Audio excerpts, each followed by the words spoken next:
Ok. Então, novamente, obrigado, né? Eu vou falar um pouquinho hoje sobre uma linha de pesquisas que eu desenvolvo no meu laboratório. Como o César já apresentou, o meu nome é André, sou colega aqui da Universidade Federal de Pelotas, sou atual coordenador do programa de pós-graduação em Química e tenho um trabalho voltado mais para a parte de desenvolvimento de materiais poliméricos e compósitos, tá? Bom, dentre as linhas de trabalho e de pesquisa que o meu laboratório Lacopol realiza aqui em Pelotas, uma delas é voltada para o desenvolvimento de materiais para serem utilizados em catálise. Então, a partir dessa linha de pesquisa, né, e a partir do convite do professor César, eu vislumbrei a possibilidade de falar desse tema, que eu acho bastante legal, bastante interativo, do ponto de vista que ele acaba tangeando aí várias áreas, não só a parte de materiais, mas a parte físico-química, orgânica e analítica. Então, é um tema bastante amplo, bastante multidisciplinar. E eu escolhi como tema e como título esse daqui, espécies metálicas suportadas em materiais baseados em polissacarídeos, do preparo à aplicação em catálise. Antes de começar, né, a falar do meu trabalho, é aquele slide típico de apresentações, onde fica Pelotas e aonde fica o UFPEL. Eu sei que vários de vocês que estão nos acompanhando aí conhecem a cidade de Pelotas, mas porventura alguém não conhece. E a gente acaba reaproveitando aquelas apresentações, né, do PowerPoint, e sempre o primeiro slide é para apresentar de onde a gente vem. Bom, então, sou de Pelotas, na verdade, sou paranaense, mas moro em Pelotas. Pelotas fica um pouquinho mais ao sul aqui de Santa Maria, que fica uns 250 quilômetros de Santa Maria, né? É uma cidade bastante agradável, que fica às margens da Lagoa dos Patos. Aqui uma foto da nossa praia, aqui embaixo, a Lagoa dos Patos, a Praia do Laranjal. Essas são algumas fotos da nossa universidade. A UFPEL, há pouco tempo atrás, comemorou 52 anos, aqui está até desatualizado. Ela é caracterizada por ter uma distribuição de prédios pela cidade de Pelotas, é um pouco diferente aí da Federal de Santa Maria, que concentra o maior número de prédios em um mesmo local. Aqui a gente tem a universidade um pouco espalhada e o nosso campus fica aqui no Capão do Leão, que é uma cidadezinha vizinha a Pelotas. Essa foto aqui de cima, tá? Se vocês um dia vierem visitar a gente aqui, é só entrar e os primeiros prédios à direita são o CCQEFA, né, que é o Centro de Ciências Químicas, Farmacêuticas e de Alimentos, onde eu trabalho, né, exerço minhas atividades de docência e também de pesquisa. Então, meu laboratório fica mais ou menos por aqui. E hoje eu estou apresentando mais ou menos da minha sala, que fica nesse prédio. Bom, então, falando um pouquinho sobre o meu grupo de pesquisa, o Lacopol, a gente tem como premissa o desenvolvimento de materiais a partir de polímeros, né, para diferentes tipos de aplicações.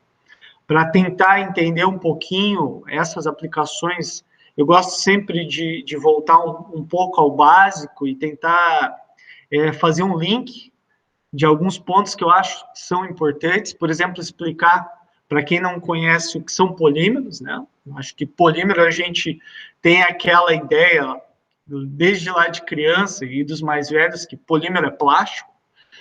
Uma coisa não acaba não descartando a outra, mas é uma forma grosseira de entender o que é polímero, né? Polímero, ele é uma macromolécula. A palavra polímero, ela denota algo que é variado e que se repete, né? Então, um polímero é uma macromolécula muito grande, onde as unidades que a formam se repetem de uma forma mais ou menos organizada, tá? Deixa eu ocultar aqui, pronto. Essa cadeia muito grande, né, ela acaba tendo propriedades muito diferentes daquelas que a gente observa para moléculas pequenas. E, de modo geral, quanto maior ou menor for o tamanho da cadeia polimérica, a gente vai ter para o material final propriedades diferentes. Por exemplo, solubilidade diferente, flexibilidade, força mecânica. Então, ponto principal para a gente entender as propriedades dos polímeros, além de pensar na química da estrutura repetitiva dos mesmos, é entender também a massa molar, tá?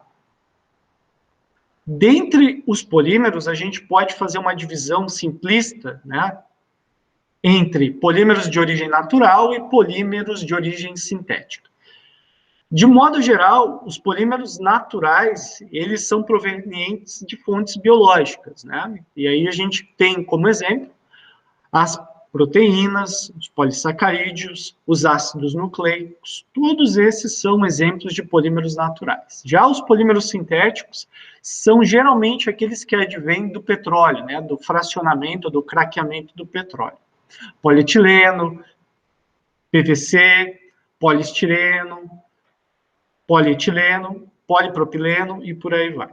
Então, particularmente, a gente tem interesse no Lacopol em trabalhar com polímeros de origem natural, mais especificamente os polissacarídeos, né? Os polissacarídeos, eles são polímeros que são bastante variados, dependendo da sua origem e da sua constituição química, né? De certo modo, os polissacarídeos são formados por unidades repetitivas conhecidas como unidades glicosídicas, que são unidades que vão se repetir e elas podem estar ligadas por ligações do tipo 1,4. Isso aí varia de acordo com a posição da ligação glicosídica ou posição 1,6. Então, de acordo com a unidade repetitiva e os grupos funcionais dessa unidade, associando com o tipo de ligação, eu posso ter estruturas muito simples, como estruturas lineares, estruturas helicoidais, estruturas ramificadas e estruturas hiperramificadas. Então, dependendo da origem e da constituição química do meu polissacarídeo, eu posso ter uma estrutura muito variada, né? Então, aqui tem o exemplo de polissacarídeo a celulose, formada por cadeias lineares, né? Então, isso acaba resultando em um empacotamento bastante ordenado e acaba gerando uma série de características para a celulose, por exemplo, como muito baixa solubilidade de meio aquoso, mas que também tem uma alta força mecânica. Isso difere um pouco já do amido. O amido ele é um polissacarídeo também, formado por duas unidades principais, a amilose ou amilopectina. Esses dois exemplos que eu dei, tanto a celulose como o amido, são de origem vegetal, e a gente tem também polissacarídeos de origem animal, como é o caso do glicogênio, tá? Bom, o meu laboratório, o meu grupo de pesquisa, ele tenta, então, desenvolver trabalhos utilizando polissacarídeos. Muitas vezes, o uso dos polissacarídeos para a constituição ou para a síntese, ou preparo de materiais, ele é um pouco limitado, uma vez que materiais constituídos somente de polissacarídeos costumam apresentar alguma limitação, principalmente do ponto de vista mecânico.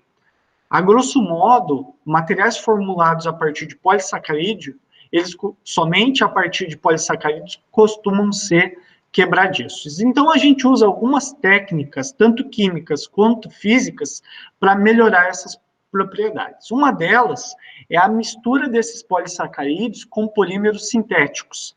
A mistura de polímeros ela é chamada de blenda, tá? Então, a gente pode ter blendas miscíveis ou immiscíveis. Quando eu faço essa mistura do polissacarídeo com o polímero sintético, então eu obtenho uma blenda. Então, de vez em quando, dependendo do que a gente vai fazer, a gente usa polímero sintético para melhorar as características mecânicas do polissacarídeo.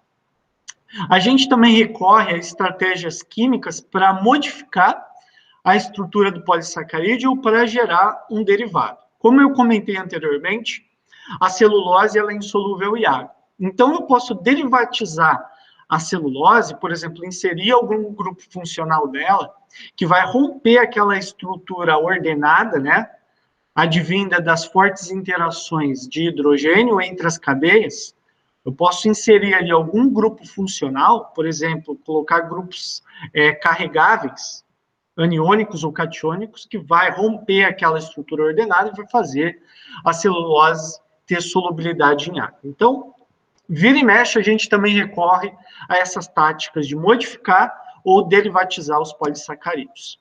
A gente também costuma trabalhar com materiais reticulados. A reticulação, ela pode ser entendida como diminuição, tá, da mobilidade das cadeias dos polissacarídeos. Pensem num novelo de lã. Quando a gente tem um novelo de lã todo organizadinho, né, acabou de comprar lá na loja, se a gente pegar as pontas do início e do fim e esticar, o novelo ele vai distender completamente, né? Depois que a gente enrola o novelo ali novamente, ele acaba dando uma inosada, né? Conhece esse termo, inosada? Ele dá um nozinho entre as cadeiras, elas acabam se enroscando e ficam, se a gente tentar distender novamente, elas ficam amarradas. Então, a gente pode entender a reticulação como o amarramento entre as cadeias de polímero. Isso acaba mudando muito as propriedades do material, também as características do mesmo. Tá? A gente recorre a esse tipo de abordagem, então, para obter materiais mais estáveis. A gente também produz filmes, géis e micropartículas, então tem uma certa flexibilidade quanto ao tipo de material que eu posso produzir. E vira e mexe, a gente também recorre à combinação desses polissacarídeos com outras classes de materiais. Isso resulta em um novo tipo de material, uma nova classe de material conhecida como compósito, tá? Então, uma definição bem básica de compósito é a mistura de pelo menos dois materiais que têm propriedades diferentes para se obter um material que tenha propriedade intermediária. Isso daí é bastante interessante quando eu quero dotar o meu material com alguma propriedade que ele não tem. Por exemplo, se o meu material, por exemplo, não tem uma atividade bactericida, eu posso usar algum material para incorporar na minha matriz polimérica para dotar ela com essa característica bactericida, tá? A gente vai falar um pouquinho disso mais adiante. Então, a formação de um compósito, ele visa melhorar alguma propriedade, ele visa também sobrepor alguma limitação ou esconder alguma característica do meu material e também criar novas propriedades. Por exemplo, o material ele não é condutor elétrico, então eu posso tentar dopar esse meu material polimérico com algum material condutor, grafeno, nanotubo de carbono, por exemplo. Tá?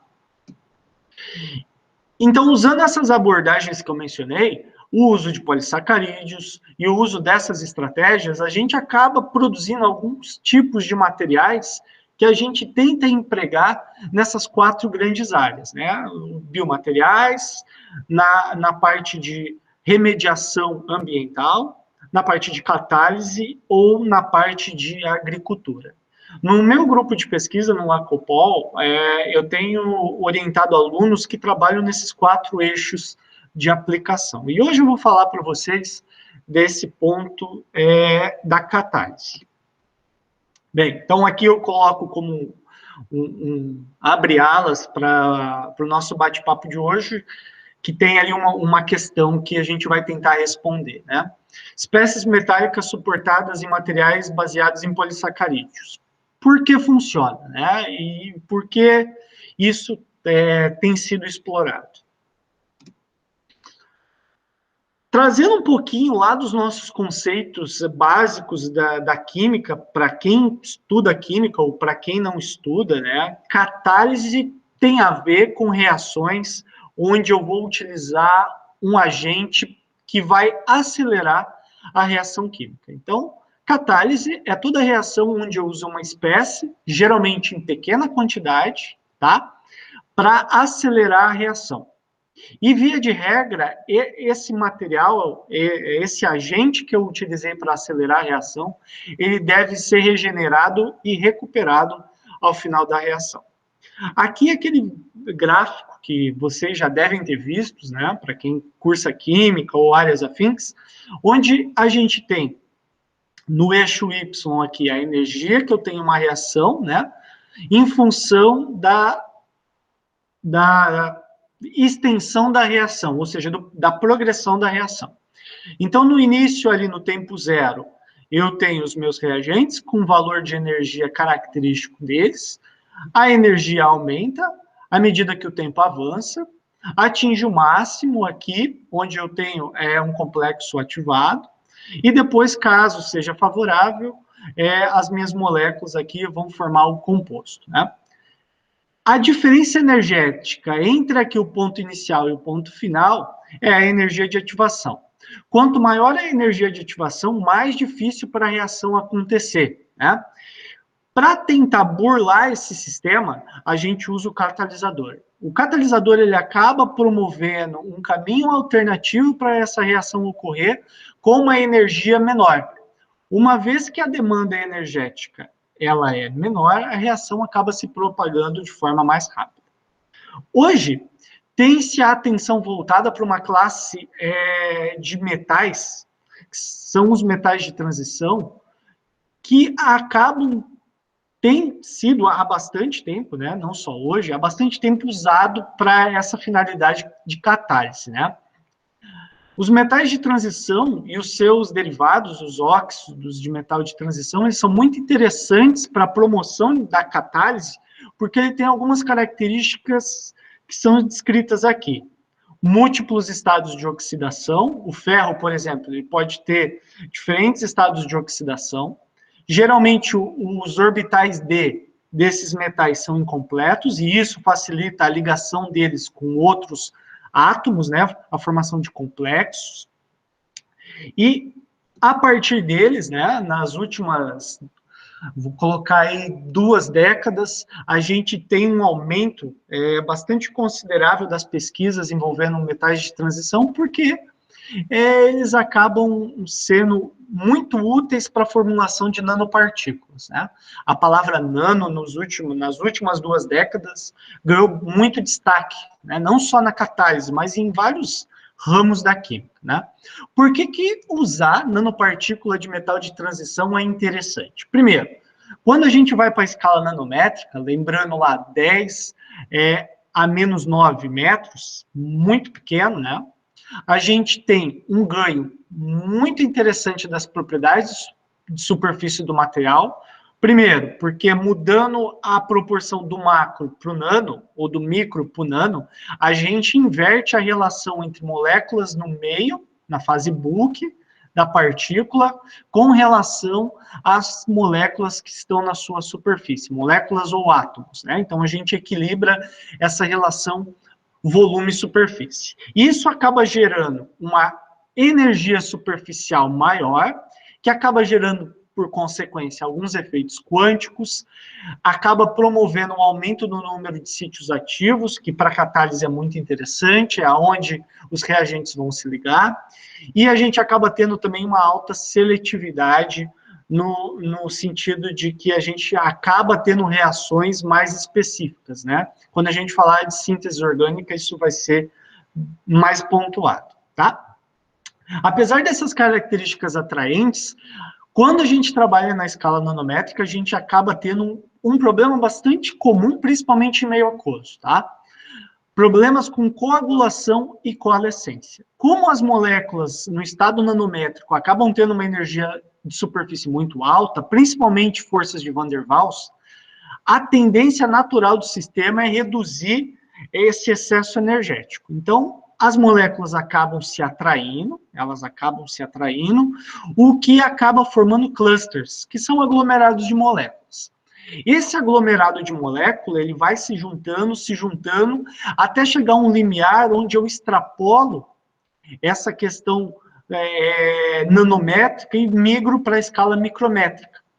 Com isso, o meu sistema perde capacidade de ser reativo, então eu perco a característica catalítica do meu material, e até existe a possibilidade do meu sistema, que antes era nanopartículas, migrar para micropartículas e precipitar. Se a gente for pensar do tempo do ponto de vista de aplicação, isso é muito ruim, porque eu acabo matando meu sistema catalítico, né? Então, como utilizar essas vantagens das nanopartículas sem que haja esse problema delas coalescerem e precipitarem? Existem basicamente duas rotas principais para isso. O primeiro é o uso de suportes sólidos para fazer a estabilização, tá, dessas nanopartículas e também a sua retenção. Esses suportes podem ter tanto origem orgânica quanto inorgânica, tá? Além dessa possibilidade do uso de suportes sólidos, a gente também pode usar algum agente de estabilização. Esses agentes de estabilização geralmente são moléculas carregadas que se aderem à superfície das nanopartículas e por elas terem carga, por exemplo, positiva ou negativa, elas acabam promovendo o afastamento das partículas, eles evitam essa interação e coagulação, porque cargas de sinais iguais acabam se repelindo, tá? Dentre essas estratégias de estabilização, por que é mais interessante, tá? Eu vou tentar vender esse peixe para vocês, utilizar suportes sólidos. Primeiro, porque o suporte sólido, ele garante, além da estabilidade química, também estabilidade térmica e mecânica. Além disso, quando eu uso um material no estado sólido, eu acabo facilitando a recuperação do mesmo do meio de utilização. De modo geral, a gente faz catálise em meio líquido, né? A gente mistura ali os reagentes com solvente e acaba fazendo catálise em meio líquido. Não é via de regra, mas é o mais comum, né? Além disso, o que facilita a recuperação do catalisador. Um outro ponto que é bastante importante é o fato de eu poder reutilizar esse catalisador. Se eu recupero ele com facilidade, eu posso ter a possibilidade também de reutilizá-lo. Quando a gente pensa no processo como um todo, isso é uma vantagem muito grande. Primeiro, do ponto de vista econômico, né? Porque eu vou usar material e vou ter a possibilidade de reusá-lo, reutilizá-lo. E também do ponto de vista ambiental, né? Que a gente está utilizando o material e não está descartando ele logo em seguida. Bom, falando de suportes sólidos, eu posso pensar nos materiais que eu posso utilizar para formular esse suporte sólido. Quando eu penso nisso, me vem à cabeça os polissacarídeos. Por que polissacarídeos são mais interessantes, por exemplo, do que polímeros sintéticos? Eu vou usar um exemplo de sólido inorgânico, uma zeólita, uma argila. Por que polissacarídeo? Primeiro, natural abundância, ou abundância natural, né? A gente tem polissacarídeos praticamente no planeta todo. Celulose é o polímero mais abundante do planeta, o segundo é quitina, o terceiro, amido. Todos os exemplos de polissacarídeos. E eu tenho fácil acesso a esse tipo de material, né? Ainda, os polissacarídeos, eles têm características físico-químicas bastante atraentes para atuarem como suporte. A primeira delas é o alto número de grupos funcionais. Como os polissacarídeos geralmente apresentam um volume grande de grupos funcionais, principalmente hidroxila, eles são pontos de ancoragem interessante para os metais, né? Ou para as espécies metálicas de um modo geral. Ainda, quando eu vou pensar na possibilidade de processamento, como eu vou tratar esse meu material de partida para formular o material final, quando eu trabalho com polissacarídeo, eu tenho uma vantagem muito grande, porque geralmente eu não necessito de condições muito drásticas, eu posso usar temperaturas mais baixas, rotas mais ambientalmente corretas de preparo, o que acaba sendo uma vantagem, né? E isso também me permite criar materiais com morfologia e propriedades ajustáveis. Eu posso variar, por exemplo, porosidade, área de superfície, tamanho, geometria, o que com outros tipos de materiais fica um pouco mais difícil. Os polissacarídeos também me permitem que eu faça um material com balanço hidrofílico e hidrofóbico interessante. Como eu tenho a possibilidade de mudar esses grupos funcionais a partir da derivatização, eu posso mudar essa característica hidrofílica e hidrofóbica do meu material, tá? E ainda, eu posso misturar o polissacarídeo com outros tipos de materiais ou com outros polímeros sintéticos.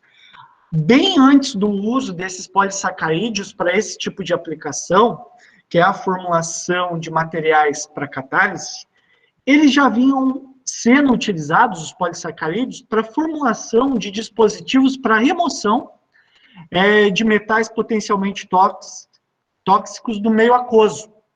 Então, o pessoal há muito tempo, desde a década de 70, 80, já usa polissacarídeo ou biomassa vegetal para fazer a retenção, né? Vocês já devem ter visto algum trabalho onde se usa algum tipo de polissacarídeo ou de biomassa para fazer a retenção de íons metálicos da água, para fazer tratamento de água, né? Então, pensando nisso, nesse nicho, por que não usar os materiais que são retidos nos polissacarídeos para fazer catálise? Pensando em explorar esse nicho de pesquisa, a gente começou a trabalhar nessa linha de pesquisa, né? E eu vou mostrar para vocês aqui alguns dos trabalhos que a gente tem feito nesse sentido, para tentar explorar o uso desses materiais à base de polissacarídeos em catálise, tá? Bom, de maneira geral, o processo de retenção das espécies metálicas é feita na matriz de polissacarídeo via um processo físico que se chama adsorção.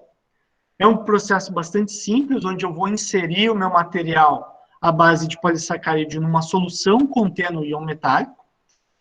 Os grupos funcionais vão servir como pontos de ancoragem dessas espécies metálicas, tá? Então, eles vão ficar retidos aqui no meu material. E depois eu vou utilizar um agente de redução, borohidreto de sódio ou algum outro agente oxidante, ácido cítrico, por exemplo, para fazer a redução desses metais. Aqui um outro ponto que é importante ressaltar, e que é uma vantagem para os polissacarídeos, é o fato deles não somente serem capazes de reter as espécies metálicas, mas de também fazer a estabilização dela, tá? Tem alguns trabalhos que mostram que a interação dos polissacarídeos com os metais, eles têm uma grande influência, tanto na distribuição do tamanho deles, também como na sua geometria. Como eu falei lá atrás, dependendo da geometria do material em nanoescala, eu vou ter propriedades de superfície diferentes. Se eu tenho propriedades de superfície diferentes, eu tenho reatividade diferente também. Isso tem implicações lá na catálise mais adiante. Pensando nesses aspectos, então, a gente propôs alguns trabalhos que eu vou comentar e vou discutir aqui com vocês de forma breve, tá? O primeiro trabalho que a gente pensou, assim, deu um start, por que a gente não usa o material à base de polissacarídeo para fazer catálise? Foi esse trabalho desenvolvido pela Jaqueline, lá em 2017, quando ela era uma aluna de iniciação científica ainda, né? O trabalho, ele versa sobre o uso de um filme à base de quitosana, tá? Para fazer a retenção de nanopartículas de cobre, e utilizar esse sistema quitosana nanopartícula de cobre para fazer a redução de espécies aromáticas contendo o grupo nitro, tá? Quitosana. Quitosana, ele é o principal derivado da quitina. Voltando lá, a quitina é o segundo biopolímero mais disponível no nosso planeta. Essa daqui é a estrutura química da quitosana. Quitosana, derivado da quitina. A quitina, ela tem por estrutura química ali, todos os seus grupos apresentam aqui nessa posição C2, um grupo amino acetilado. Pegando a quitina e fazendo a desacetilação, eu obtenho esse derivado que é a quitosana, que tem por característica ter essa unidade repetitiva, tá? Onde eu tenho um grupo amino aqui e um grupo hidroxila. Essa posição desses dois grupamentos funcionais é muito interessante, porque torna a quitosana um quelante natural. Em outras palavras, ela consegue complexar muito facilmente com espécies metálicas, então a ideia era usar essa vantagem da quitosana, porém, o uso da quitosana sozinha não era interessante porque o material obtido ele não tinha uma propriedade mecânica interessante. Para contornar isso, a gente fez a mistura, ou fez a blenda da quitosana com o poliálcool vinílico, que é um polímero sintético bastante utilizado para a formulação de filmes, tá? Então, a ideia foi fazer um filme à base de quitosana e PVA e utilizá-lo para fazer a estabilização de nanopartícula de cobre. Por que cobre? Cobre tem uma boa eficiência catalítica, ele é utilizado em várias reações de síntese orgânica, por exemplo, reações de redução e cicloadição. A mais conhecida ali talvez seja a reação de cicloadição de Husgen, ou a formação de triazóis, click chemistry, talvez traga essa ideia para vocês. O cobre tem uma alta seletividade, geralmente promove reações limpas e com alto rendimento. Deixa eu ver aqui o tempo, tá? Acaba também sendo bem mais barato do que outros metais nobres, né? Comparativamente, como ouro, prata e paládio. Então, a ideia era usar o cobre. Então, a gente focou nesses aspectos. Material à base de quitosana para fazer o suporte das nanopartículas de cobre e depois testá-lo numa reação de redução. O filme foi feito por uma metodologia de casting. Casting nada mais é do que a mistura das soluções de polímero e depois da evaporação do solvente. A gente, então, fez a mistura das soluções de quitosana e PVA. Utilizamos um agente reticulante, que é o glutaraldeído, para ligar as cadeias ali de PVA e de quitosana. Por que isso foi feito? Para a gente ter um material estável, né? Porque geralmente se eu pegar um filme de quitosana e PVA e jogar ele na água e colocar ele na água, ele vai se dissolver. Mas a gente queria manter o filme preservado. Então a gente reticulou com glutaraldeído, fez a evaporação do solvente e obteve um filme, né? Nesse exemplo aqui desse trabalho, a gente fez a incorporação das nanopartículas em um processo de 2 etapas que remete àquele processo que eu já comentei da adsorção seguido da redução, né? Geralmente, quando a gente vai colocar nanopartícula em um material polimérico, a gente pode usar 2 vias. In situ, a gente faz o processo de síntese das nanopartículas diretamente no material, ou a gente pode usar uma abordagem ex situ. A gente faz primeiro as nanopartículas em um ponto, faz o material no outro e depois junta tudo. Nesse caso, a gente usou a abordagem in situ.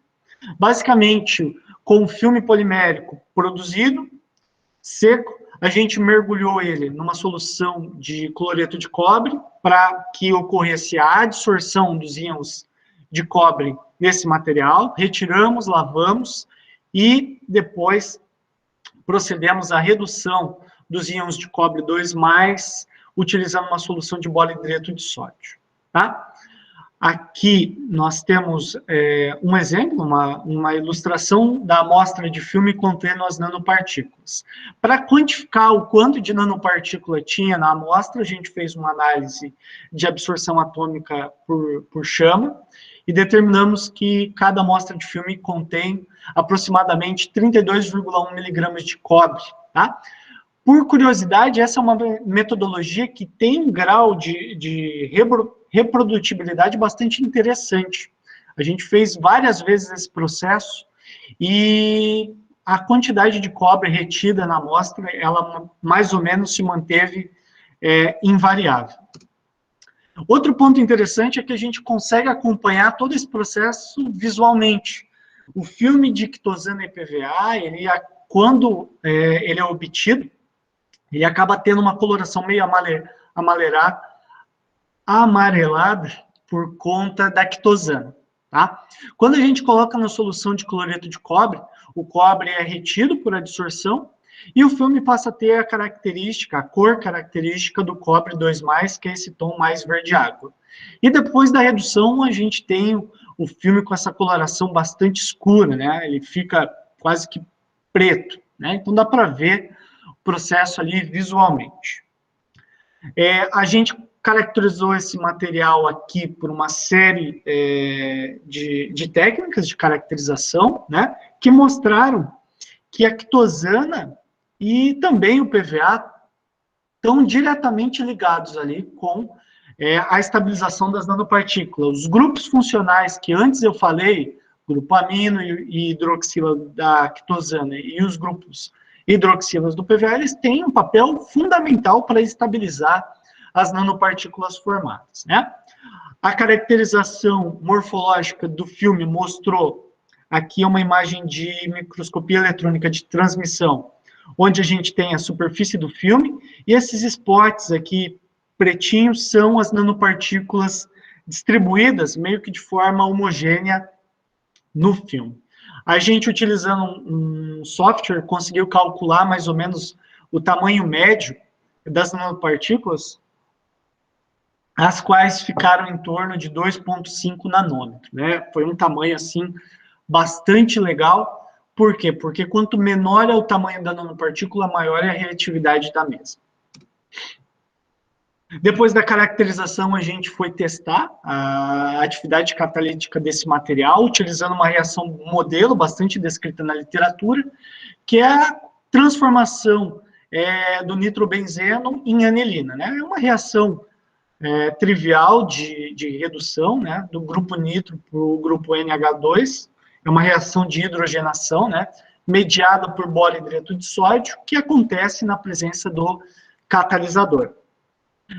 Para avaliar se a reação ela era efetiva ou não, a gente acompanhou a mesma por espectroscopia na região do UV-Vis, e a gente fez 2 testes, né? O primeiro, na verdade, fez 3 testes, mas eu vou mostrar 2 aqui para vocês. O primeiro é a reação na ausência do filme, então usando nitrobenzeno, boro-hidreto de sódio e anilina. Aqui a gente tem a banda característica do nitrobenzeno. A gente conseguiu observar com o avançar do tempo, sem o filme, a reação não aconteceu, né? Quando a gente fez a reação, esse dado não está aqui, quando a gente fez a reação na presença do filme, sem as nanopartículas, também não aconteceu reação. Contudo, quando a gente fez a reação na presença do filme contendo as nanopartículas de cobre, a gente vê, com o avançar do tempo, a diminuição da banda característica do nitrobenzeno e o gradual aparecimento, né, da banda relativa à anilina. Então, um processo bem simples, a reação foi feita dessa maneira aqui, a gente colocou o meio reacional, colocou um pedacinho ali do filme e monitorou por UV-Vis a reação. A taxa de conversão ela foi razoavelmente alta, né? Atingiu 86% de eficiência de conversão, e a gente conseguiu reutilizar a mesma amostra de filme em 6 reações consecutivas, né? E o rendimento variou ali de 77% a 86%. A gente também acompanhou o meio reacional para avaliar se não ocorria lixiviação do cobre. E por análise de faz, absorção atômica em chama, a gente conseguiu observar também que a lixiviação do cobre foi mínima. Comparativamente com outras reações utilizando outros metais mais nobres, né, ouro, prata e paládio, a gente conseguiu observar, a partir de alguns cálculos teóricos, que a energia de ativação do nosso material foi bem mais baixa. Então, um ganho também do ponto de vista cinético. Expandindo um pouco a ideia desse trabalho para um outro tipo de material, a gente fez esse estudo envolvendo também um material que tinha como precursor a quitosana e o PVA, só que a gente mudou a abordagem. Em vez de fazer um filme, que é um material mais flat, mais bidimensional, a gente pensou, por que não explorar um material que tenha uma característica mais tridimensional, né? Porque, vamos lembrar lá da catálise. A catálise, principalmente essa heterogênea, onde o catalisador está no estado físico diferente do reagente, que está no estado líquido, Quanto maior a área de superfície do catalisador, mais ativa e mais efetiva, melhor dizendo, será a função ou a ação catalítica. Então, a ideia aqui foi o seguinte: por que não trazer essa mesma ideia do filme para um material que tenha uma característica mais tridimensional? Então, embarcando nessa proposta, a gente sintetizou um hidrogel super poroso, tá? Usando também a quitosana e o PVA, só que a gente usou uma metodologia diferente e acabou obtendo um material super poroso, né? Aqui tem uma microscopia eletrônica de varredura do material e aqui uma imagenzinha do catalisador. A gente fez o mesmo processo, fez um hidrogel super poroso, fez a adsorção do cobre, 2+, reduziu o mesmo, né? A gente calculou a porosidade para o material contendo as nanopartículas de cobre, em torno de 77%, então o material é muito poroso, tem muita superfície para entrar em contato com o cobre e depois com os reagentes. Obtendo esse material e caracterizando mesmo, a gente decidiu usar ele numa reação de cicloadição, reação de formação de triazóis, né? Aqui eu tenho um exemplo de reação que a gente testou, a cicloadição envolvendo uma feniloazida e um fenilalcino. Então, a gente fez essa reação de click chemistry. Aqui, na fotinha C, a gente tem a reação, né? O triazol formado, ele é sólido, então ele começa a precipitar no meio reacional. Então, aqui, ponto 1, ponto 2, ponto 3, formação do produto. Depois desse ponto, desculpa, a gente recupera o catalisador, lava o mesmo e volta lá para o estágio 1. Então, fazendo isso, a gente conseguiu obter um material catalítico, né?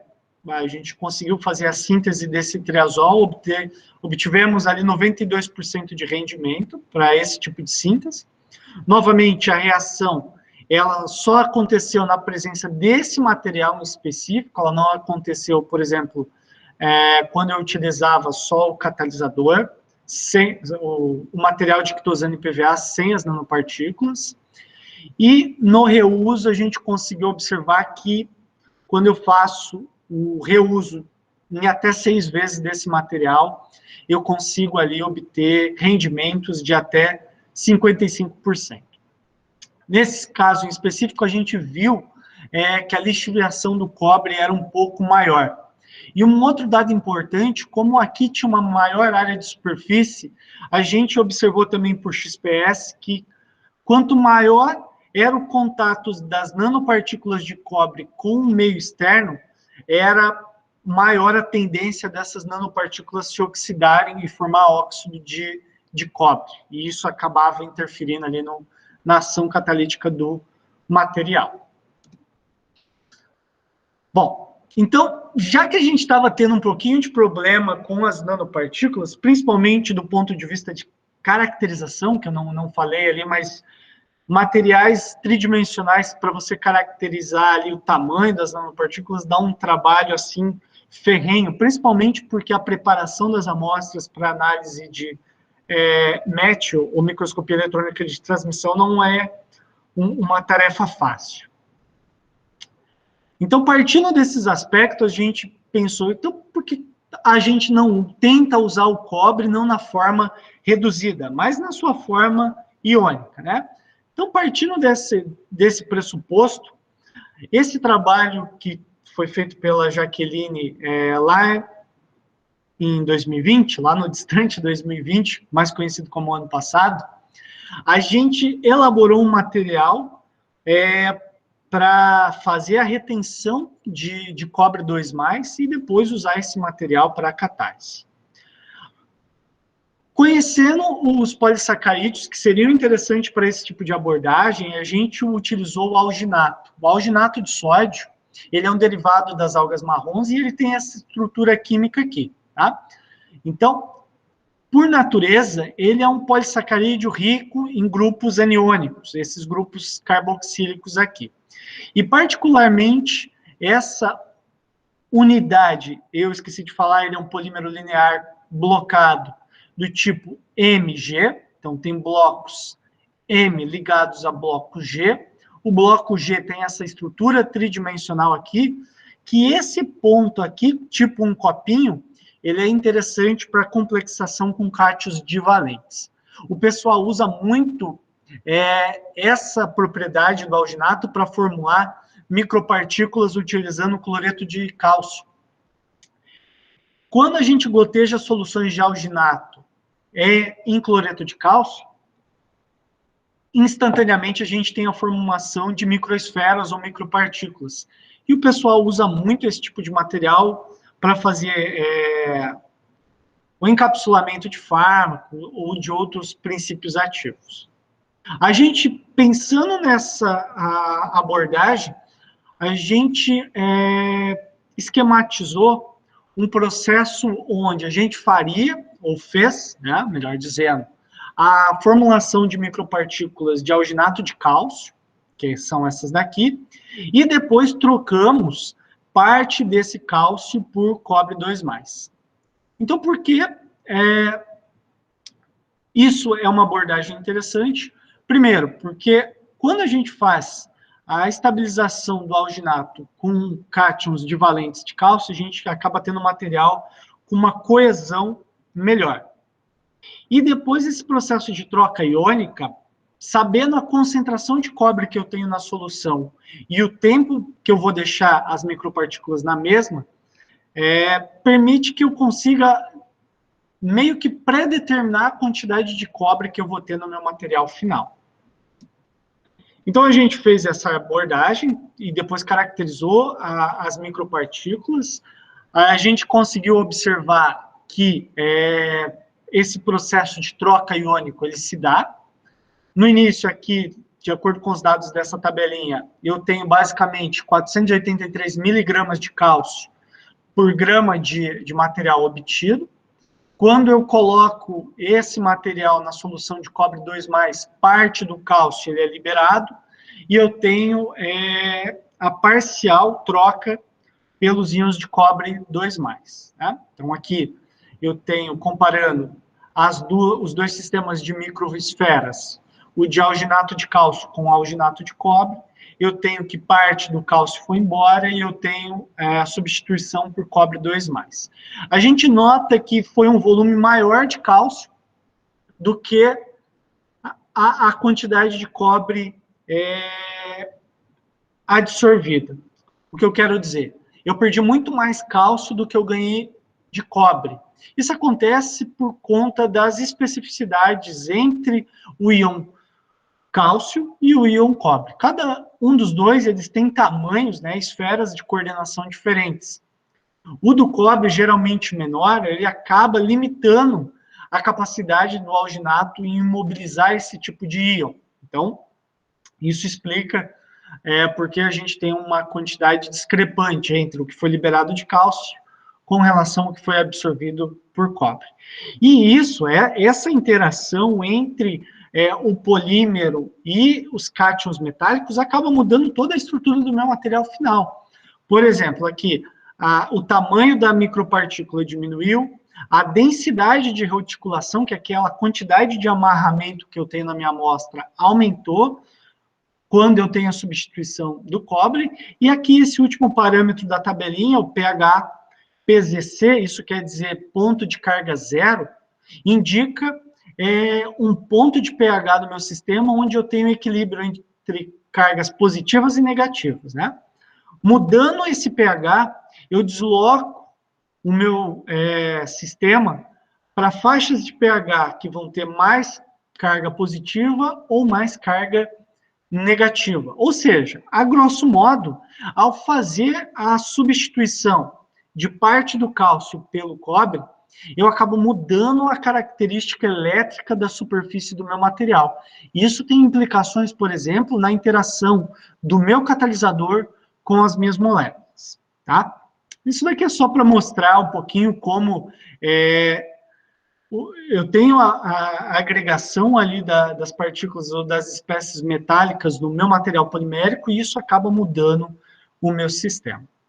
Bom, então fizemos esse material com cobre 2+, e a ideia foi testar ele na catálise de compostos aromáticos heterocíclicos, no caso dos pirazóis. Os pirazóis, eles são um grupo de compostos orgânicos muito utilizados como precursores, assim, um amplo espectro de aplicação para a formulação, por exemplo, de fármacos, de agroquímicos e na indústria de química fina.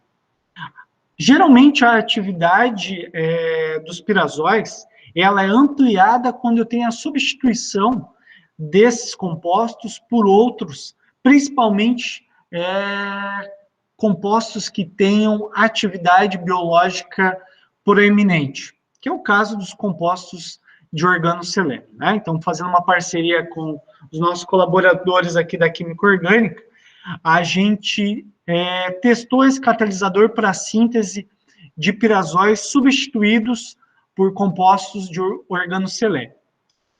Um outro ponto que é importante nesse tipo de síntese é que a mesma não é fácil e não é rápida. Geralmente, para sintetizar um pirazol, eu tenho que fazer primeiramente uma reação envolvendo uma dicetona e hidrazinas, uma reação de ciclização. Feita essa primeira etapa, depois eu vou testar ali a reação de substituição, tá? A gente testou esse tipo de sistema para fazer a reação em one pot. Em vez de ter o sistema todo particionado, faz uma reação, faz outra, a gente testou a reação one pot. Tudo de uma só vez, utilizando o catalisador que a gente preparou. Fazendo isso, a gente conseguiu sintetizar alguns compostos de interesse, a gente fez 10 exemplos, variando ali o substituinte, e os rendimentos ficaram bastante interessantes, né, de 45% a 89%. Ainda, para esse tipo de composto, a gente fez a variação do reuso do catalisador, onde a gente conseguiu observar, né, que conforme o material era reutilizado, a eficiência catalítica do mesmo diminuía. Isso a gente acredita ao fato de que parte do cobre 2+, ele acaba sendo eliminado ou lixiviado do catalisador conforme a reação progride, tá? Isso daí acontece por conta de algumas características da reação, mas ela acaba não sendo uma desvantagem. Ela acaba sendo um nicho que a gente deve pesquisar com mais afinco. Por exemplo, como eu vou recuperar o meu catalisador? Talvez o processo de recuperação do catalisador acaba implicando nessa lixiviação do cobre. Então, esse tipo de pesquisa acaba gerando alguns questionamentos que a gente tem a possibilidade de avançar e estudar mais adiante. Então, essas 3 abordagens que eu mostrei para vocês eram exemplos de reações onde eu fazia o uso do meu material polimérico, à base de polissacarídeos, e fazia a impregnação e a síntese in situ de algum nanomaterial nele. Nesse trabalho, para sair um pouquinho dessa temática, a gente fez uma colaboração com a professora Alessandra, lá do IFSU, do Campo Feliz, da cidade de Feliz, onde ela utilizou uma abordagem bastante interessante para sintetizar nanopartículas de prata, utilizando um caminho biosintético, e de posse dessas nanopartículas de prata, a gente preparou um material híbrido, utilizando um hidrogel polimérico, e depois testou esse material em catálise. A professora Alessandra, ela utilizou um processo... Geralmente, quando se vai fazer síntese de nanopartículas, você pode utilizar abordagens químicas, biológicas, ou bioquímicas, como queiram, e físicas, né? Algumas têm vantagens e desvantagens. A que mais tem apelo, assim, ambientalmente correta é a biossíntese, né? A biossíntese, ela pode ser feita por bioorganismos ou por compostos de origem bio. Ela utilizou, nesse caso, extrato de bergamota. Ela pegou a casca da bergamota e fez o preparo de um extrato a partir dela, e usou esse extrato, que é rico em compostos redutores, como proteínas, terpenos, alguns polissacarídeos, para fazer a redução da prata, né?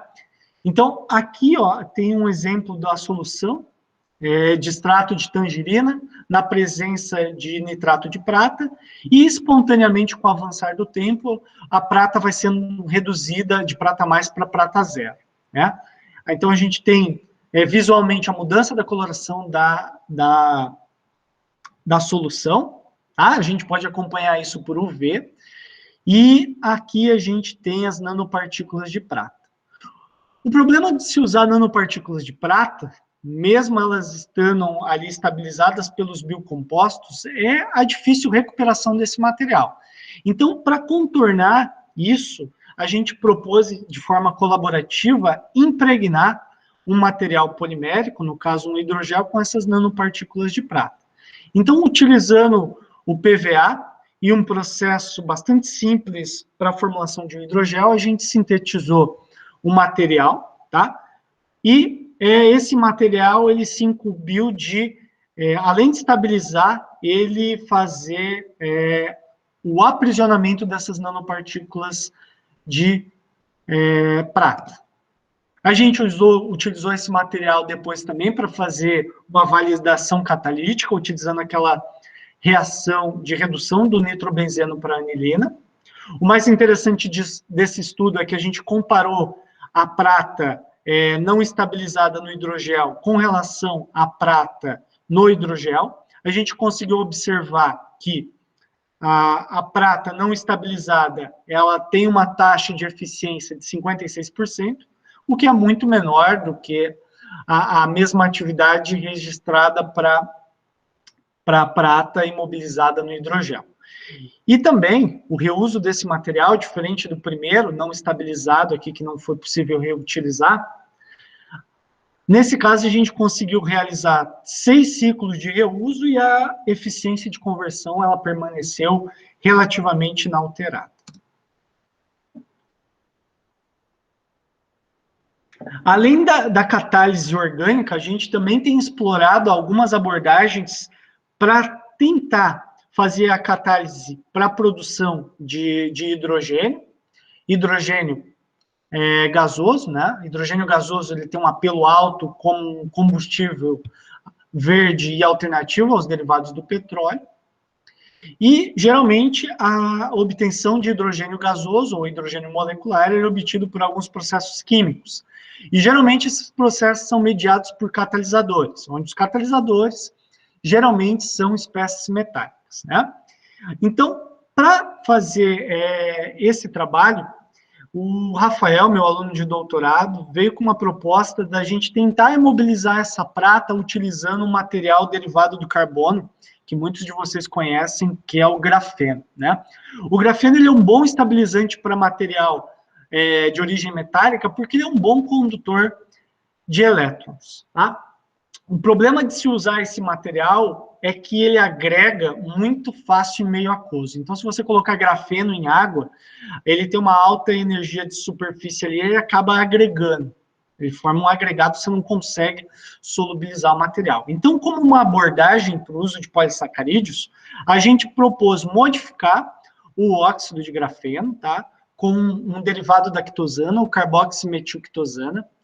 A carboximetilquitosana, ela foi ligada nas extremidades. O grafite ele é tipo uma folha, pensa numa carta de baralho, ele é um material bidimensional, então nas laterais, nos cantos ali, a gente conseguiu modificar esse óxido de grafeno com carboximetilquitosana. E depois, a carboximetilquitosana é um derivado aniônico da quitosana, então tem carga negativa, né? E a gente consegue estabilizar o material em meio aquoso. Isso fica claro aqui quando a gente olha essas duas fotografias. Nesse sistema aqui, eu tenho o óxido de grafeno reduzido, aqui o óxido de grafeno modificado, né? A gente sonicou os dois por 3 minutos e depois cessou a sonificação e deixou o material em repouso.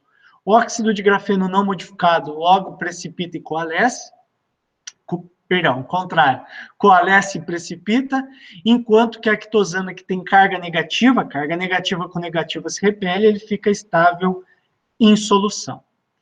Fazendo essa abordagem, a gente obteve esse material derivado, e depois a gente usou uma abordagem de formação de filmes finos para imobilizá-lo em uma lamínula de vidro. A gente utilizou uma técnica de deep coating, né?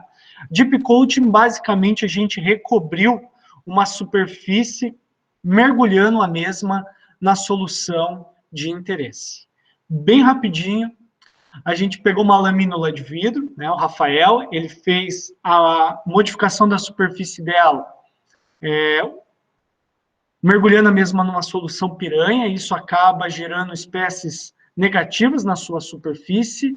Na superfície da mesma, a gente impregnou com quitosana. Quitosana é um polissacarídeo catiônico, lembra lá do NH2. O grupo NH2 em meio ácido fica protonado. Com a superfície positiva, a gente mergulhou ali no nosso grafeno modificado com carga negativa, se aderiu. Depois, a gente mergulhou esse material numa solução de nitrato de prata, adsorção da prata mais. Posteriormente, reduzimos usando o borhidreto de sódio e tivemos um material, que é basicamente um compósito ali, onde a gente tem o óxido de grafeno imobilizando a prata. Quantificamos a quantidade de prata e utilizamos esse material para fazer a geração catalítica de hidrogênio, utilizando essa reação modelo aí, que é a clivagem do borhidreto de sódio, doador de hidrogênio, em meio aquoso, né? Então, a gente fez uma série de testes, mas para ganhar tempo, eu vou ressaltar aqui apenas o material, esse último material que eu calculei, que eu exemplifiquei aqui, que é esse último. Com relação, então, à reação, a gente mediu a eficiência da mesma em função do tempo, e a gente nota que, rapidamente, ao colocar o catalisador nessa reação, ocorre a formação de hidrogênio gasoso. Essa reação, ela se propaga com uma velocidade bastante rápida, e ela atinge quase 100%, próximo a 120 minutos de reação. Então, o material ele é muito efetivo do ponto de vista catalítico para gerar hidrogênio. A gente calculou também algumas variáveis físico-químicas que mostram a capacidade desse material gerar hidrogênio, como esse dado MRP. Esse dado mostra, por exemplo, que 1 grama do catalisador é capaz de gerar 18 litros de hidrogênio gasoso por minuto. É uma taxa muito alta. Ainda esse parâmetro catalítico mostra o quanto de reação ela é feita em intervalos de 1 minuto, 480, em comparação com outros materiais utilizados para essa prática. Esse é um resultado bastante contundente. E a energia de ativação, lembrando lá daquela energia para a reação acontecer, ela é bastante baixa. Além disso, a gente conseguiu promover essa reação de hidrogenação em diferentes solventes, solventes considerados verdes, assim como a água, como metanol, etanol e propanol. Então, a gente consegue mostrar que, além da reação de síntese orgânica, a gente consegue obter materiais para catálise na produção de hidrogênio. Esse mesmo tipo de abordagem a gente utilizou para fazer também catálise ambiental, ou seja, quebra de contaminantes ou degradação de contaminantes em meio aquoso, utilizando processos catalíticos. Nesse trabalho feito pelo Rafael em 2017, nós preparamos filmes de alginato contendo íons de ferro 2+, e ferro 3+, para fazer a degradação de corantes em meio aquoso. Corante em meio aquoso é um problema sério. Por quê? Porque os corantes, além de, do ponto de vista estético, causar uma perturbação grande no meio ambiente, os corantes, né, aqui tem uma molécula de um corante, eles acabam tendo efeitos na saúde humana, na saúde do meio ambiente e mudando toda a dinâmica ali do sistema, uma vez que eles mudam a coloração da água, mudam a taxa de oxigenação da água, e dependendo do tipo de corante, eles são efluentes assim de difícil tratamento. Atualmente, dentro das abordagens que são úteis para a degradação desse tipo de material, a gente tem as reações de oxidação, os processos avançados de oxidação. Dentre esses processos, a gente tem, assim como vedete, ou vitrine, as reações de Fenton e reações do tipo Fenton. De modo bem geral, as reações de Fenton são reações de catálise, onde eu tenho íons de ferro 2+, ou ferro 3+, quebrando moléculas de peróxido para gerar radicais, onde esses radicais vão atacar as moléculas de corante e vão degradar as mesmas. A desvantagem desse processo é que geralmente se demanda muito ferro, tá? E esse excesso de ferro acaba gerando poluição secundária. Então, para contornar isso, a gente pensou, bom, se os polissacarídeos têm a capacidade de estabilizar essas espécies de ferro, por que não usar o alginato para estabilizar o ferro 2+ e o ferro 3 e a gente fazer essa reação de Fenton? Então, partindo dessa abordagem, foi isso que a gente fez. A gente utilizou o alginato para formular filmes, tá? E usou o ferro 2+ ou o ferro 3+ para reticular o filme. Então, o ferro 2+ foi aprisionado na matriz de alginato, ferro 3+ também foi aprisionado, a gente quantificou a quantidade de ferro, aqui nota-se uma discrepância nessa capacidade de complexação, haja visto que a coordenação de ferro 3+ é diferente dessa de ferro 2+, isso tem uma série de implicações no meu material. E o fato interessante é que os dois materiais, apesar de ter quantidades de ferro diferentes, foram capazes de degradar ou descolorir o alaranjado de metila, um corante modelo que a gente utilizou, em meio aquoso. Essa descolorização ocorreu por essa reação de oxidação avançada que eu comentei. Nós conseguimos descolorir 100% do meu corante testado em 30 minutos, utilizamos o mesmo material em até 5 ciclos de reuso, com 98% de eficiência, e notamos que a estabilização tanto do ferro 2+ quanto do ferro 3+, ela é altamente eficiente, uma vez que a lixiviação foi muito baixa. Isso a gente consegue contornar esses dois probleminhas da perda de ferro e da formação de lama. Essa lama é oriunda desse ferro lixiviado. Bom, então, desse mesmo approach que a gente utilizou o ferro para fazer a oxidação de corante, em uma parceria com os colegas aí da UFSM, o professor Tiago Burgo e o professor Bernardo Iglesias, colegas de vocês aí do PPGQ, a gente utilizou uma abordagem parecida para utilizar um material contendo ferro, que no caso foi uma porfirina, uma metaloporfirina de ferro, para fazer essas reações avançadas de oxidação. Por que é interessante utilizar metaloporfirina? A metaloporfirina, ela tem, por essência, um arcabouço orgânico, onde eu tenho um centro de complexação para uma molécula de metal, nesse caso aqui foi o ferro. O arcabouço metálico, ele provém uma alta estabilidade para a espécie metálica, tão boa quanto aquela que a espécie de polissacarídeo pode prover, só que ela aumenta a capacidade de fotoatividade do meu material, uma vez que ela é capaz de regenerar essa espécie oxidada mais facilmente. O problema de se usar porfirina, o professor Bernardo pode conversar com vocês aí depois, o problema é que essas porfirinas, quando elas estão no meio muito oxidante, como é o caso das reações de Fenton, elas podem ser autoaniquiladas. A própria reação pode inativar as porfirinas e acaba prejudicando a sua atividade. Então, a partir desse ponto, a gente pensou, então, por que não aprisionar essas porfirinas em uma matriz polimérica, né? Isso, além de evitar essa desativação, facilita o reuso. Então, usando aquela abordagem lá do primeiro trabalho, do uso do filme de quitosana e PVA, a gente usou a porfirina de ferro para fazer um material híbrido, usando um filme de polissacarídeos com ela, e depois testamos na degradação de 2 corantes. O vermelho de metila e o alaranjado de metila. Tá? Só para a gente ganhar tempo, nós testamos os 3 sistemas na degradação dos 2 corantes. A gente viu que só o filme não tinha atividade de oxidação ou de degradação do corante. A porfirina livre tinha uma atividade não muito boa.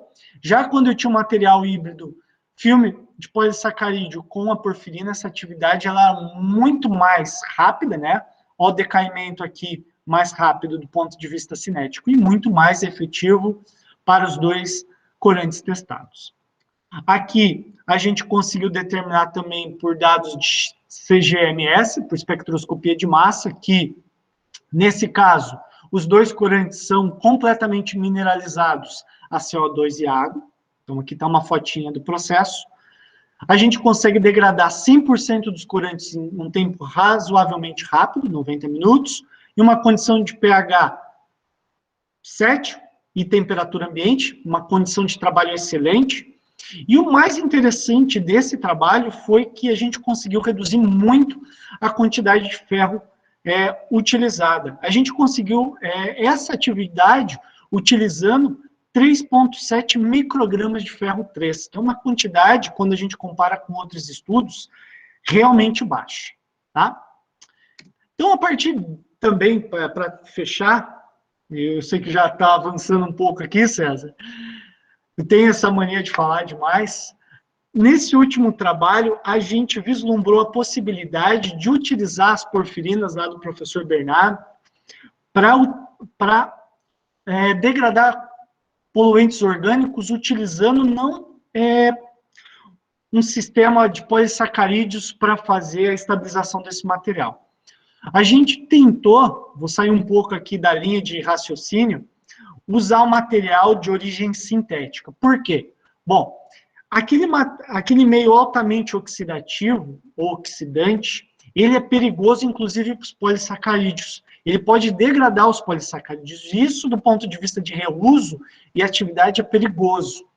Então, para tentar avançar num sistema que tem uma capacidade oxidativa maior, utilizando uma porfirina de zinco, a gente conversou e achou melhor utilizar um sistema utilizando polímeros sintéticos. Tá? Então, nesse caso, a gente utilizou poliácido acrílico, reticulado com metileno bisacrilamida, para fazer o aprisionamento dessas porfirinas de zinco.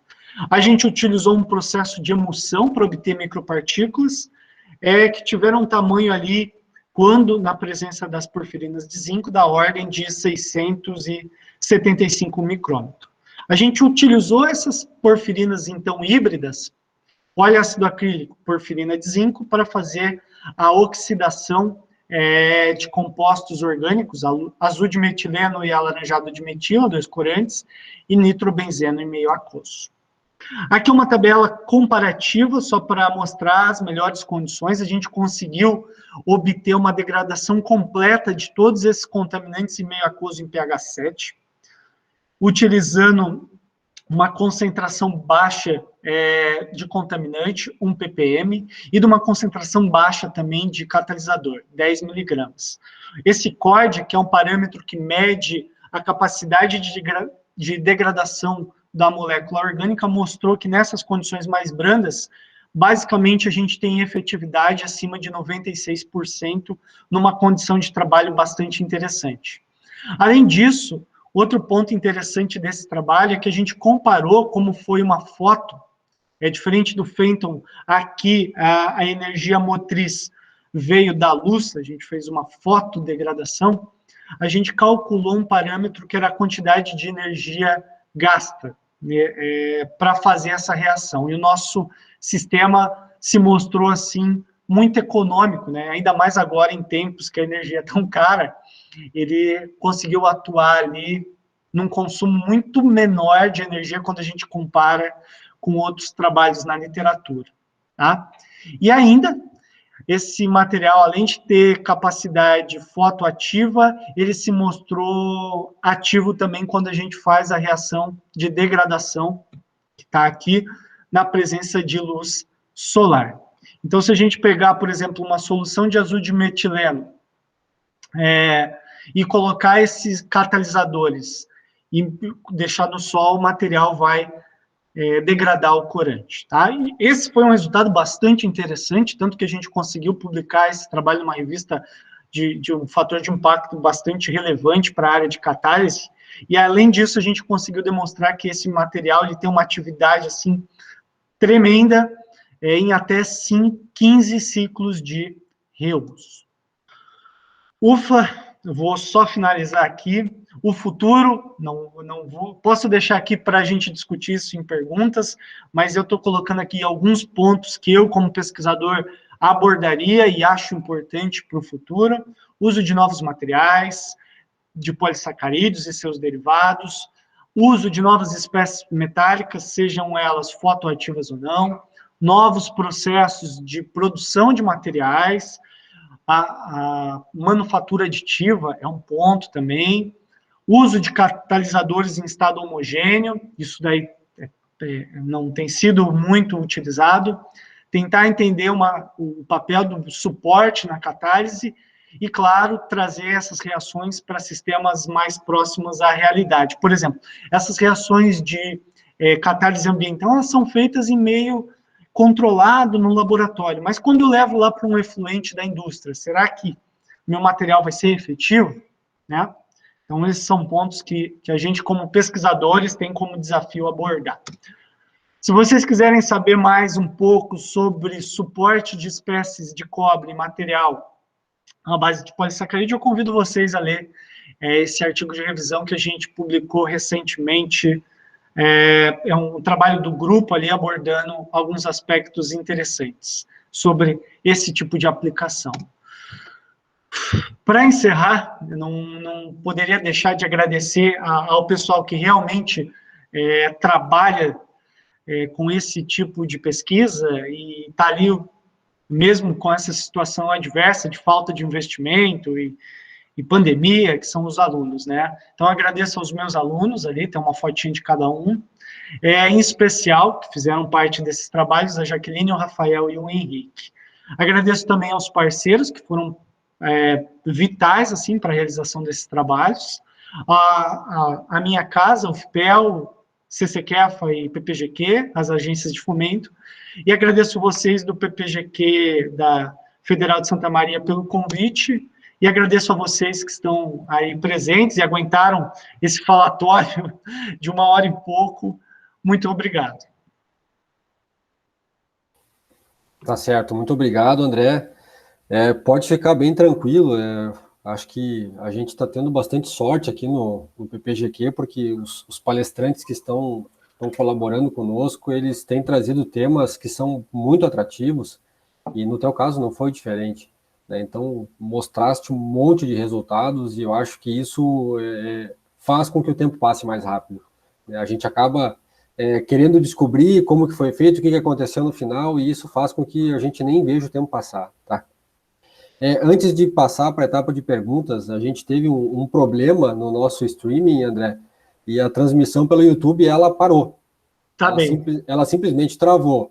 Mas eu gravei toda a palestra, e então logo a gente finaliza aqui, eu vou conversar com a Vitória, que está me ajudando, até agradecer a Vitória, né, que é a nossa representante discente do PPGQ, o FSM, para ela poder colocar a palestra na íntegra no YouTube para que as pessoas possam assistir, e a gente vai fazer uma nova divulgação também, avisando que a palestra está lá. Né? Então, peço desculpas por isso para ti, André, que se disponibilizou, né, a vir aqui colaborar com a gente, e para a nossa audiência, né, para as pessoas que estavam tentando acessar o YouTube e não deu certo. A gente colocou o link do Meet para as pessoas participarem, e aí tu deve ter percebido que a gente começou a aceitar um monte de pessoas aqui. Algumas eu conhecia, outras não, mas enfim, são todos muito bem-vindos, tá? Ok, eu, sem mais delongas, né, eu vou abrir para o pessoal interagir, então, com o professor André, né? E aí as interações elas podem ser livres, a pessoa pode abrir a câmera e conversar, pode abrir o microfone e fazer pergunta, ou pode colocar a pergunta no chat, né, que eu faço a leitura para ficar registrado e o professor André, enfim, responde se for o caso, né? Então, podem ficar à vontade, caso queiram participar. Eu vou começar com uma pergunta, então, André. Tá? Eu vou, digamos, aqui no grupo de pesquisa, o qual eu faço parte, né, a gente tem digamos, uma vocação bastante grande para trabalhar com energias não convencionais na química, né? A gente tem tratado essas energias dessa forma, né? Mais comumente ultrassom e micro-ondas. Todo mundo usa ultrassom e micro-ondas, né? E a gente tenta usar, digamos assim, com um viés um pouco mais elucidativo acerca da interação dessas energias com a matéria. E uma coisa que me chamou bastante a atenção, né, naquele trabalho que tu apresentaste ali, acho que foi colaboração com o Bernardo, a parte das porfirinas, né, para degradação de poluentes, né, que vocês conseguiram reutilizar várias vezes e foi utilizado a luz como fonte de energia, né, para degradação. Aí eu queria ver contigo se vocês já cogitaram a possibilidade de utilizar outras fontes de energia, que não a luz. A gente sabe que a luz solar é a mais abundante, a mais barata, a mais viável, né, para ser utilizada. Mas se vocês já chegaram a cogitar outras fontes de energia, talvez para acelerar um pouco o processo, e se não cogitaram, quais as implicações que isso poderiam ter. Aí eu gostaria que se tu pudesse, enfim, explicar um pouco para a gente, né, que é uma curiosidade que eu tenho e com certeza a tua resposta vai ser muito bem-vinda. Tá bem, obrigado pela pergunta, César. Antes de responder, eu vou só saudar aqui alguns colegas, a professora Etel, os meus alunos aqui, o professor Juliano, colega do PPGQ. Obrigado pela presença. Muito importante a tua pergunta e muito interessante. Primeiro, a gente não explorou ainda essas fontes alternativas. Eu acho que é um caminho a gente investigar, porque a questão eu não mencionei ali, mas um dos limitantes que a gente tem nesse tipo de trabalho quando usa a luz é o meio.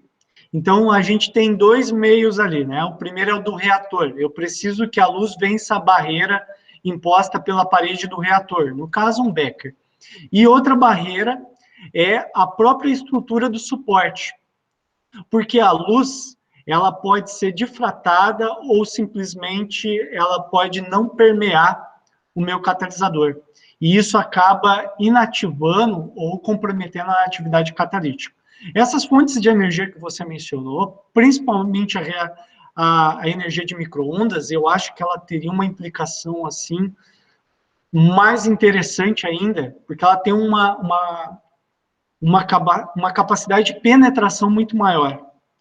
Então, isso poderia ser explorado. Do ponto de vista, isso vai funcionar?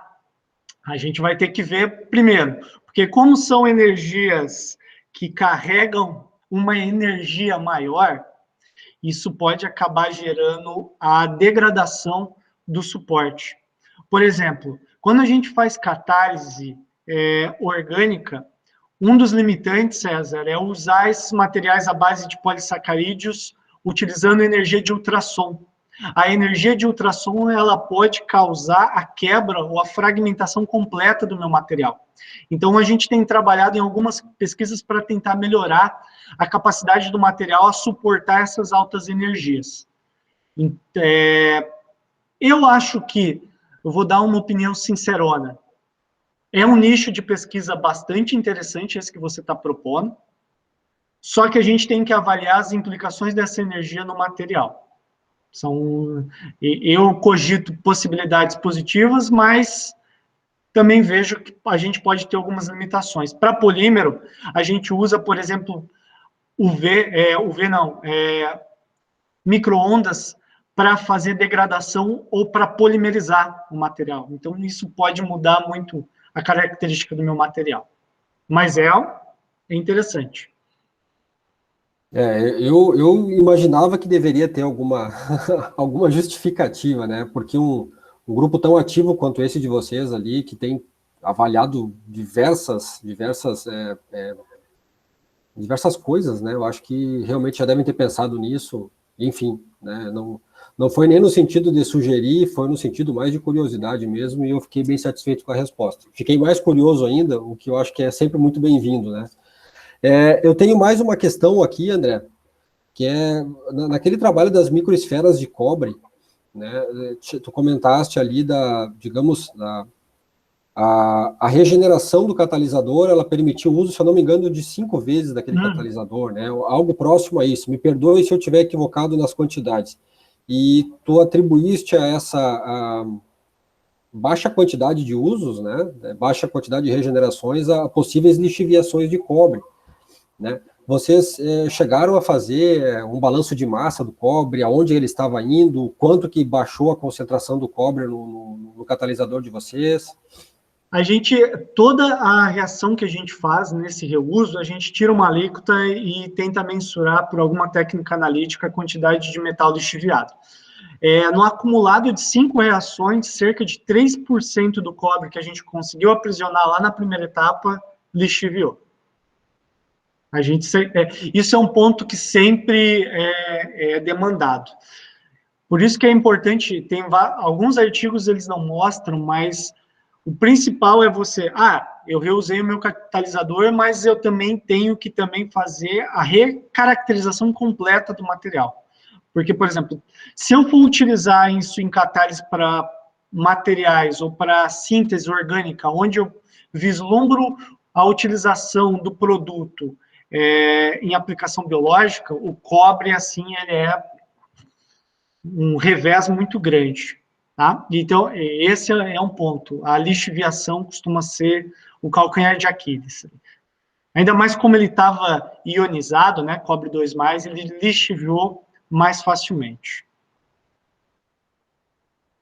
Tá certo. Obrigado, André. André, mais uma questão, né, de curiosidade. Quando a gente fala degradação de poluentes, enfim, a gente compreende claramente, né, a importância que esses trabalhos possuem.